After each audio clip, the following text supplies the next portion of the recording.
할렐루야. 이제 다 편안하게 저를 보시기를 바랍니다. 제 눈과 마주하며 하나님의 말씀을 같이 나누겠습니다.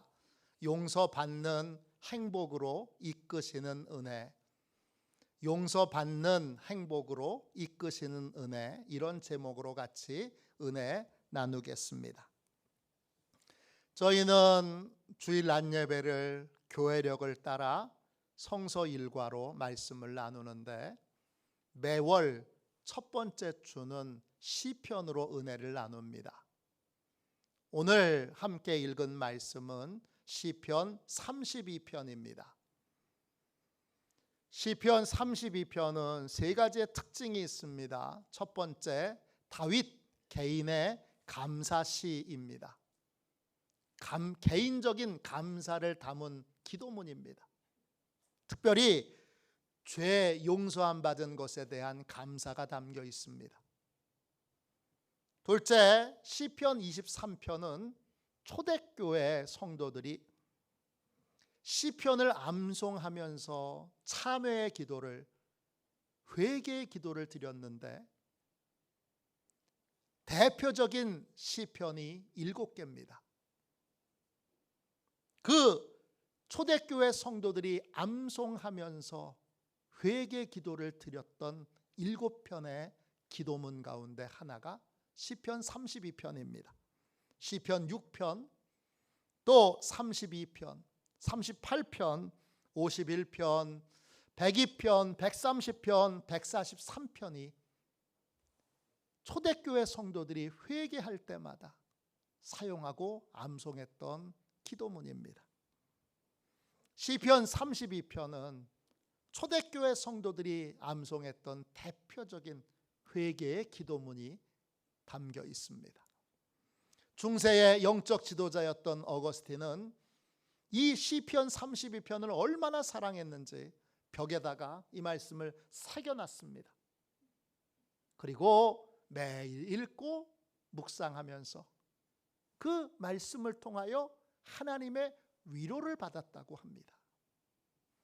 또 이 시편 32편은 교훈을 주는 기도문입니다. 마스갈입니다. 다윗의 마스갈. 마스갈은 히브리어로 마스키일이에요. 뜻은 교훈이나 통찰력을 주는 시 또는 노래를 말합니다. 다윗의 마스갈은 다윗이 하나님과 동행하는 삶을 살면서 깨닫게 된 용서의 길, 행복의 길을 담고 있는 기도문입니다. 이 세 가지의 특징을 가진 이 시편 32편 말씀은 우리에게 참된 행복이 무엇인지, 그리고 그 참된 행복을 얻으려면 어떻게 해야 하는지 우리에게 알려주고 있습니다. 여러분, 진부한 질문이지만 행복하십니까? 어떻게 해야 행복할 수 있죠? 행복을 얻는 길은 무엇입니까? 많은 분들이 원하는 걸 갖게 될 때 행복할 거라고 생각합니다. 물론 잠시는 행복합니다. 그런데 그 행복이 오래 가질 않습니다. 여러분, 차를 처음 샀을 때 생각해 보세요. 말할 수 없이 행복합니다. 그런데 그 행복이 오래 가지 않습니다. 금방 시들해지고 다른 것을 갈망하게 됩니다. 내 집을 마련했을 때도 마찬가지죠. 내 집을 마련했을 때 여러분 얼마나 행복했습니까? 모든 불행 끝, 행복 시작. 그럴 줄 알았는데 금방 시들해집니다. 왜냐? 화장실이 하나니까. 다시 열심히 애쓰고 힘써 화장실 2개 있는 집을 사서 들어가도 잠시뿐입니다. 행복은 금방 끝납니다. 금방 또 다른 것을 갈망하게 됩니다. 소유는 아무리 원하는 것, 간절히 원하는 것을 얻어도 받아도 소유는 우리에게 행복을 주지 않습니다. 행동심리학 박사인 수잔 웨인쐴크라고 하는 분이 모든 기획자와 디자이너가 알아야 할 사람에 대한 또 다른 100가지 사실이라는 책을 썼습니다. 책 제목도 참 깁니다. 이 책에서 행복에 대한 진실을 소개하고 있습니다. 우리가 기쁨과 행복을 느끼는 이유는 우리 뇌에서 어떤 물질이 나오기 때문입니다. 어떤 물질이죠? 도파민입니다. 우리가 막 행복한 이유는, 우리가 너무 기쁜 이유는 우리 뇌에서 도파민이 나오기 때문입니다. 도파민은 언제 나오죠? 최근 연구에 따르면 도파민은 기대하는 마음을 가질 때에 뇌에서 나오게 됩니다. 간단하게 말하면 이런 거예요. 소유가 아니라 소유하게 될 것에 대한 기대가 있을 때에 도파민이 나온다는 거예요. 여행을 갈 때가 아니라 여행을 가기 위해 준비할 때 무슨 옷을 입을까? 어느 맛집에 가볼까? 이번에는 어디를 어떻게 가볼까? 이렇게 기대하는 마음으로 준비할 때 도파민이 나온다는 거예요.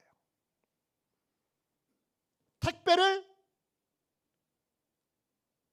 시켜서 물건을 받을 때 도파민이 나오는 게 아니라 택배를 주문하고 물건이 올 때까지 기다리는 순간에 도파민이 나온다는 거예요. 그래서 쇼핑 중독에 빠지는 사람은 물건이 꼭 필요해서 물건을 구입하는 게 아니라 주문한 물건이 올 때까지 기다리는 즐거움 때문에, 그 기다릴 때 우리의 뇌에서 나오는 도파민 때문에 계속 필요 없는 물건도, 쓸모없는 물건도 계속 주문하게 된다는 거예요. 올 때까지 기다리는 게 즐겁지 막상 물건을 받아보면 여러분 금방 시시해집니다. 시들해집니다. 에휴, 내가 이런 걸 내가 주문한 거야. 이게 인간입니다. 욕망을 세우면 행복해질 것 같은데 아닙니다. 원하는 걸, 간절히 원하는 걸 얻으면 금방 시시해집니다. 야, 내가 저 여자랑 결혼하면 얼마나 행복할까? 결혼하고 나면 금방 시시해집니다. 아무리 예뻐도, 아무리 뛰어나도, 아무리 빼어나도 마찬가지입니다. 간절히 원하는 것을 얻는다고 행복해지는 것이 아닙니다. 원하는 걸 소유하는 건 우리에게 행복을 주지 않습니다. 왜냐? 이미 얻었으면 우리는 금방 시들해지고 또 다른 것을 열망하고 다른 것을 갈망하게 됩니다. 이렇게 사는 이유는 우리가 진짜 행복이 무엇인지 모르기 때문이고 진짜 행복을 맛보지 못했기 때문입니다. 진짜 행복은 무엇입니까? 진짜 행복을 얻으려면 어떻게 해야 됩니까? 성경에서 행복의 순간을 딱 하나로 설명합니다. 행복의 순간은 샬롬의 순간입니다. 샬롬은 이스라엘 사람들의 인사입니다. 제 주임 교수님도 제가 너무 존경하는 분인데 항상 인사를 샬롬 합니다. 따라할 수가 없어요. 너무 달콤하고 너무 따뜻하게 그렇게 인사를 하세요. 샬롬, 히브리어로도 샬롬입니다. 샬롬은 뭐냐? 하나님께서 주시는 평안을 마음에 소유한 상태가 되는 겁니다. 그러면 하나님이 마음에 평안을 주실 때는 내 삶의 모든 것이 안전할 것이라는 확신이 내 안에 듭니다. 또 그때는 미래에 대한 걱정과 염려와 두려움을 다 벗어버리고 내 미래가 하나님의 은혜 가운데 복되고 귀할 것이라는 믿음과 확신으로 충만합니다. 이게 행복의 순간입니다. 시편 32편은 이 행복의 순간, 샬롬의 순간에 도달하기 위해서 우리가 무엇을 해야 하는지를 알려줍니다. 진정한 행복의 순간에 도달하기 위해 어떻게 해야 하죠? 오늘 4가지로 정리해서 함께 말씀을 나누겠습니다. 할렐루야. 진정한 행복의 순간에 도달하려면 어떻게 해야 됩니까? 첫 번째, 내가 주인 된 삶을 내려놓고 예수님을 나의 주님으로 영접해야 합니다. 오늘 읽은 말씀 시편 32편 1절을 보세요. 허물의 사함을 받고 자신의 죄가 가려진 자는 복이 있도다 했습니다. 진정한 행복은요, 내가 주인 된 삶을 내려놔야 합니다. 내 인생이 내가 주인이고 내 맘대로 하고, 아니 내 맘대로 하는데 누가 뭐라 그래, 이렇게 생각하는 인생은 다윗이 고백하는 허물이 아닙니다. 허물은 히브리어로 패사입니다. 뜻은 법을 어기는 거예요. 위반하는 거예요. 이때 법은 대한민국의 법이 아니라 하나님의 법입니다. 하나님의 법을 어긴 겁니다. 그런데 내가 주인으로 살아갈 때 내가 법인데 무슨 법을 어깁니까? 내가 주인 되어 삶을 살아갈 때는 걸리지만 않으면 어떤 짓을 해도 아무 상관이 없습니다.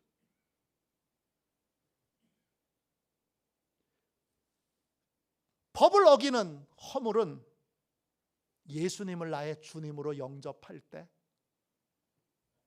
내가 주인 된 삶을 내려놓고 예수님을 나의 주님, 나의 하나님으로 고백할 때 비로소 내가 지키고 따라야 될 하나님의 법과 원칙이 있다는 걸 알게 됩니다. 그 전까지는 내가 주인 된 삶에는 허물이라는 게 없습니다. 내가 주인으로 살아갈 때는 진짜 하나님이 주인이신 걸 모릅니다. 하나님의 법을 어기고도 그게 죄인 줄 모릅니다.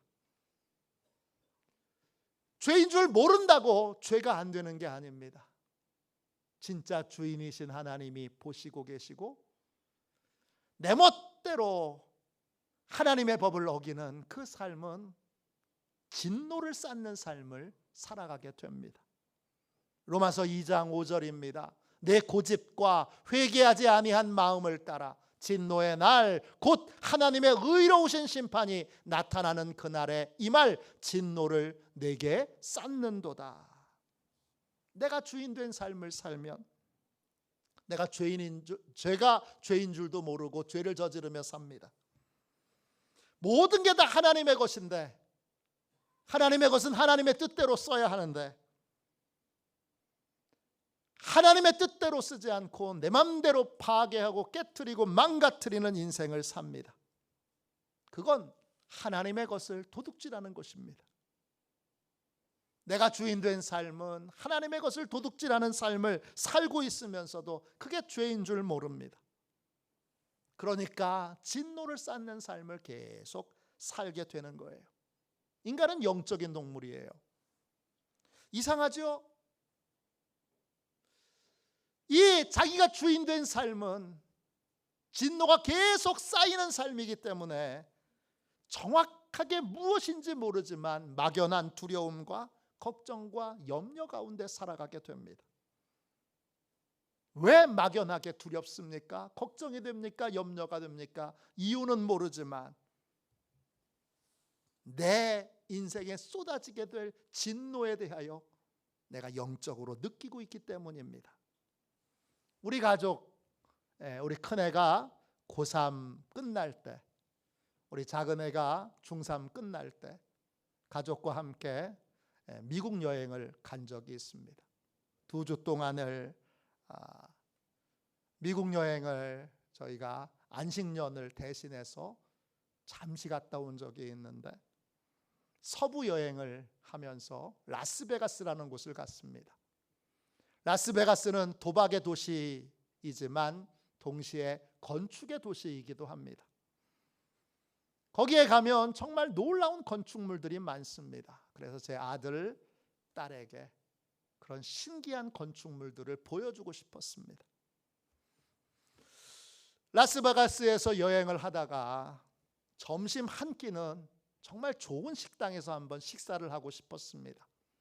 그래서 파리 호텔에 있는 르 빌리지 뷔페에 가게 됐습니다. 미국 여행 중에 가장 비싼 음식점에서 식사를 한 겁니다. 르 빌리지 뷔페는 실내지만 프랑스 마을에 들어가 있는 것처럼 그렇게 만들어져 있어요. 그래서 저희는 이제 테이블에 웨이터가 안내해 주는 대로 자리에 앉았는데 신기한 자리에 앉았어요. 그 위에 커다란 이 스피커보다 더 큰 종이 매달려 있어요. 그 종 바로 아래서 밥을 먹는 거예요, 네 사람이. 그 종을 딱 쳐다보는데 물론 쇠종은 아니겠지만 인테리어겠지만 야, 저 종 안전하겠지? 이런 생각이 들었습니다. 저거 안전한 거 맞아?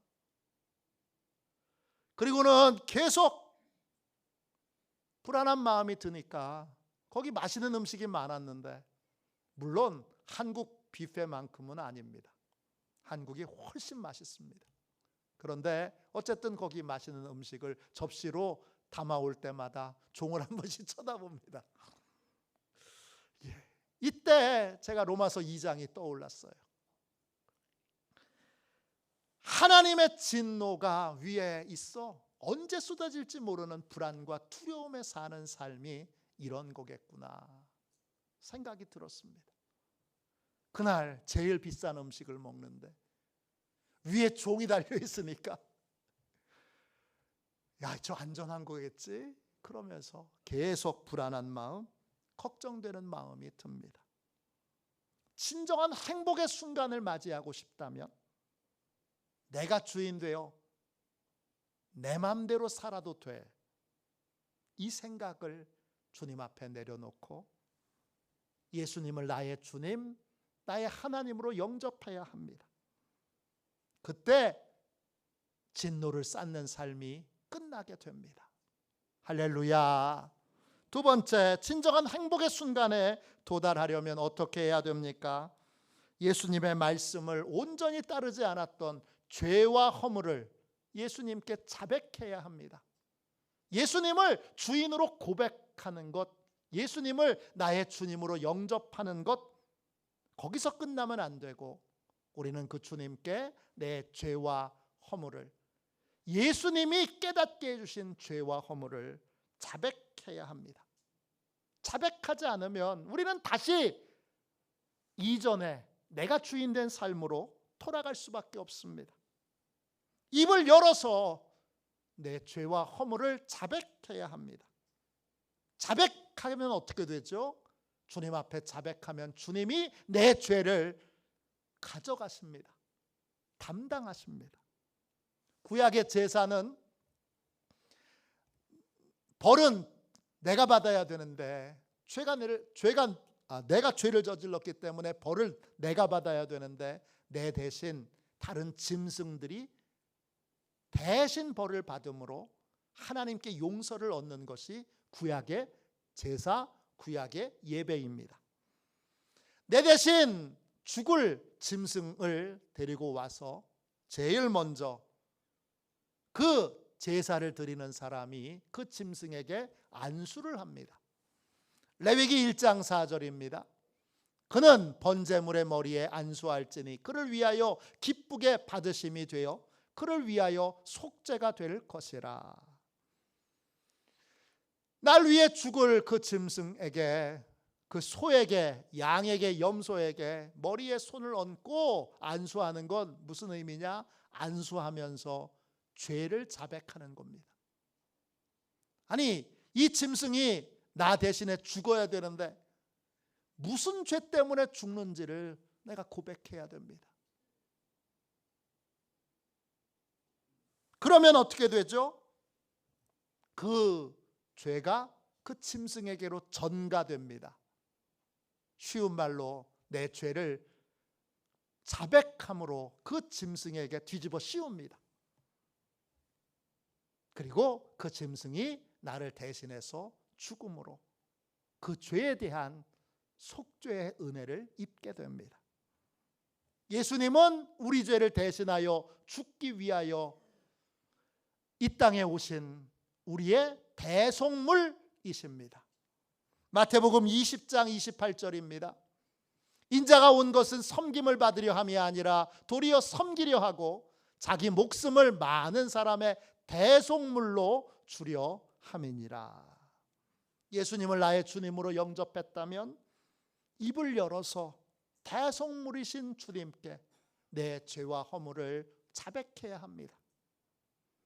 그럼 죄를 자백하는 순간 그 죄를 주님이 받으십니다. 이 죄는 더 이상 너의 죄가 아니라 이제 내 거다. 그리고 받으십니다.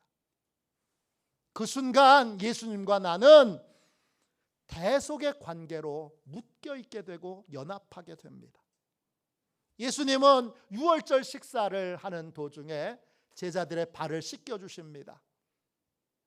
베드로가 예수님이 발을 씻기시려고 할 때 거절합니다. 안 됩니다, 주님. 그러자 주님이 이런 말씀을 하십니다. 요한복음 13장 8절입니다. 내가 너를 씻어주지 아니하면 내가 나와 상관이 없느니라. 내가 내 더러운 발, 냄새나는 발을 주님 씻겨주세요. 그리고 주님 앞에 내놓지 않는 한 너하고 나는 아무 상관이 없다 말씀하십니다. 예수님을 나의 주님으로 영접했어도 내 죄와 허물을 주님 앞에 자백하지 않으면 주님과 나는 대속의 관계로 연합할 수가 없습니다. 묶여 있을 수가 없어요. 죄와 허물을 주님이 깨닫게 해주시면 그걸 반드시 입술로 자백해야 합니다. 내가 그런 죄를 저질렀습니다.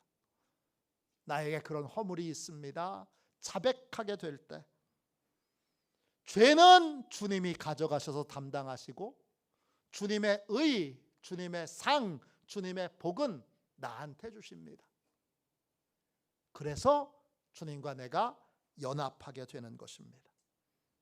우리는 반드시 주님이 깨우쳐 주시는 대로 자백해야 합니다. 그런데 사단은 계속 우리를 방해합니다. 왜냐? 자백하면 구원의 은혜, 죄사함의 은혜, 행복의 길이, 진짜 행복의 길이 열리기 때문에 마귀는 우리가 행복한 걸 눈 뜨고 보지 못합니다.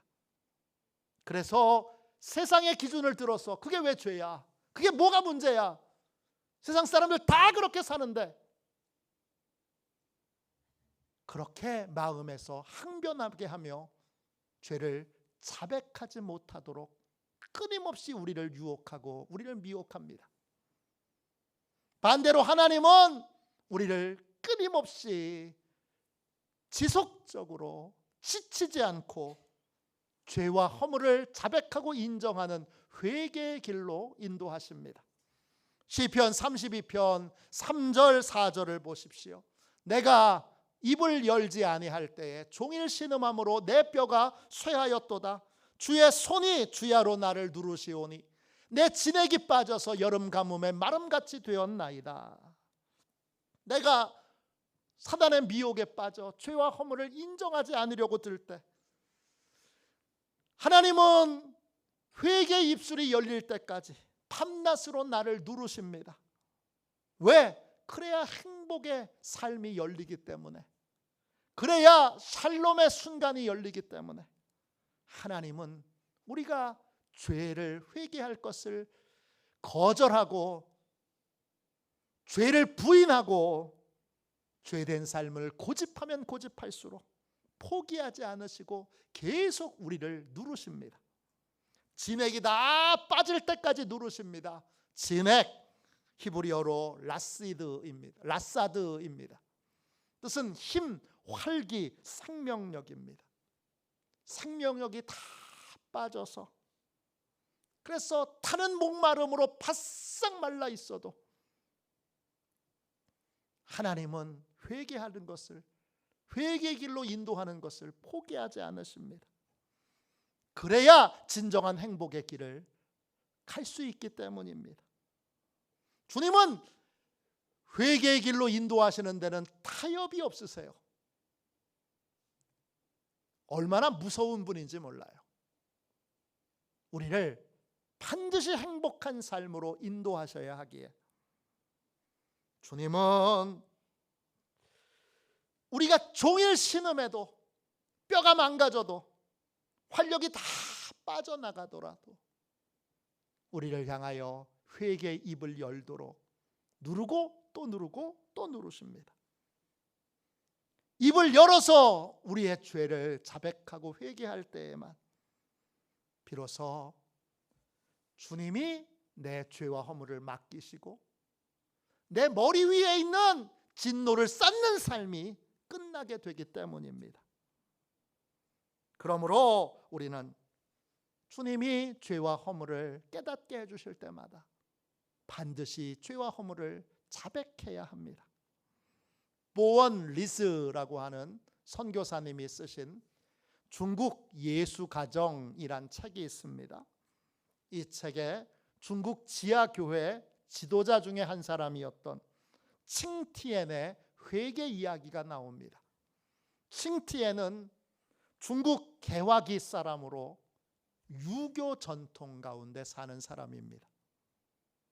그는 선교사가 운영하는 학교에 다니다가 예수님을 믿고 예수님의 은혜 가운데 거듭나게 됩니다. 거듭난 다음에 그의 양심을 계속 괴롭혔던 건 그는 아내를 버린 사람입니다. 그 아내는 사랑해서 결혼한 게 아니라 부모님의 일방적인 결정으로 결혼했는데 아내는 발에 전족을 찬 시대 감각이 뒤떨어진 구식 촌스러운 여자입니다. 그래서 나는 이렇게 촌스러운 여자랑 못 살아. 그리고는 그녀를 친정으로 돌려보냈습니다. 그런데 예수님을 믿고 성령 충만하니까 성령님께서 에베소서 5장 25절로 계속 양심을 찌르십니다. 남편들아, 아내 사랑하기를 그리스도께서 교회를 사랑하시고 그 교회를 위하여 자신을 주심같이 하라. 아무런 자격 없는 나를 위해 예수님께서 나를 사랑하셔서 십자가에서 자기의 생명을 내어주셨는데 나도 아내를 그렇게 사랑해야 한다. 이게 성령님이 주신 감동입니다. 계속 마음에 찌르고 또 찌릅니다. 그는 아내의 자격과 조건을 따졌는데 성경은 아내가 예쁘거나 영리하거나 착할 경우에만 사랑하라, 그렇게 되어 있지 않다는 겁니다. 오랜 시간 동안 괴로움의 시간을 보내고 나서 그는 몸부림치며 씨름하다가 결국 주님의 말씀에 복종하게 됩니다. 하나님, 예수님께서 저를 사랑하신 것처럼 아내를 사랑하라고 하시니 제가 순종하겠습니다. 칭티에는 자신이 버린 아내가 있는 친정으로 찾아가서 아내 앞에 무릎을 꿇고 용서를 구합니다. 아내를 집으로 데려오려고 하는데 집과 친정의 거리는 24km입니다. 걸어갈 수가 없어요. 왜냐? 아내가 전족을 하고 있어요.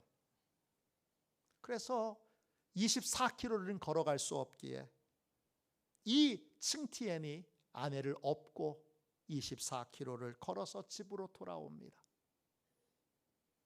집에 도착한 두 사람에게 집에 도착하자마자 성령의 강력한 기름 부으심이 있게 되고 칭티엔과 아내는 중국 지하교회의 대표적인 지도자 부부가 됩니다. 어느 여자 집사님이 이런 회개의 고백을 하셨습니다. 남편이 매우 아팠습니다. 중환자실에 있었고 죽는다고 했습니다.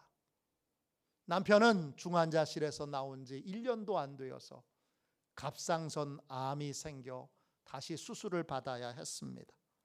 그때 저는 남편을 불쌍히 여기기보다 제가 더 불쌍했습니다. 제가 더 힘들고 제가 더 고통스러웠습니다. 제가 힘들고 고통스러운 것이 훨씬 더 컸습니다. 저는 아픈 남편에게 화가 났습니다. 누워있는 남편에게 화를 냈고 짜증을 냈고 큰 소리를 질렀습니다. 너무나 괴로웠던 남편은 이혼을 요구했습니다. 그러나 저는 예수님을 만나기 전까지 제가 잘못한 게 아니라 모든 잘못은 남편에게 있다고 생각했습니다. 그러나 예수님을 만나고 예수님의 사랑을 깨닫게 되면서 저는 제가 얼마나 큰 죄인인지를 깨닫게 되었습니다. 남편을 찾아가서 무릎을 꿇고 잘못했다고 손으로 싹싹 빌었습니다. 그러자 남편도 자신이 더 잘못했다고 고백했습니다. 저는 남편의 용서를 받았고 저는 이제 아픈 남편을 예수님의 사랑으로 섬기려고 합니다. 저를 이렇게 변화시킨 예수님의 사랑을 찬양합니다. 우리는 예수님께서 죄와 허물을 깨닫게 해주실 때마다 입을 열어 죄와 허물을 자백해야 합니다. 그러면 주님이 그 죄를 친히 담당하시고 그러면 죄와 허물이 내게서 떠났기에 진정한 행복의 길이 열리게 됩니다. 세 번째, 진정한 행복의 순간에 도달하려면 어떻게 해야 됩니까? 자백한 모든 죄는 예수님께서 자기 죄로 맡으시고 십자가에서 나 대신 죄값을 치르신다는 진실을 믿어야 합니다. 허물과 죄를 자백하면 주님이 그 죄를 자기의 것으로 맡으시고 십자가로 가셔서 우리가 쌓아놓았던 진노를 나 대신 받으십니다. 나 대신 내가 받아야 될 모든 저주를 주님이 온 육체로 받으십니다. 갈라디아서 3장 13절입니다. 그리스도께서 우리를 위하여 저주를 받은 바 되사 율법의 저주에서 우리를 속량하셨으니 기록된 바 나무에 달린 자마다 저주 아래 있는 자라 하였음이라. 내가 내 죄와 허물을 자백하면 주님이 내 죄와 허물을 맡으시고 내 대신 저주를 받으십니다. 그 결과 나는 죄와 허물에서 용서받은 자가 됩니다. 시편 32편 1절 2절입니다. 허물의 사함을 받고 자신의 죄가 가려진 자는 복이 있도다. 마음에 간사함이 없고 여호와께 정죄를 당하지 아니하는 자는 복이 있도다. 허물, 법을 어겼으면 반드시 죄값을 치러야 됩니다. 그런데 예수님이 대신 죄값을 치르십니다. 주님이 내 대신 죄를 받으시고 내 죄를 가려주십니다.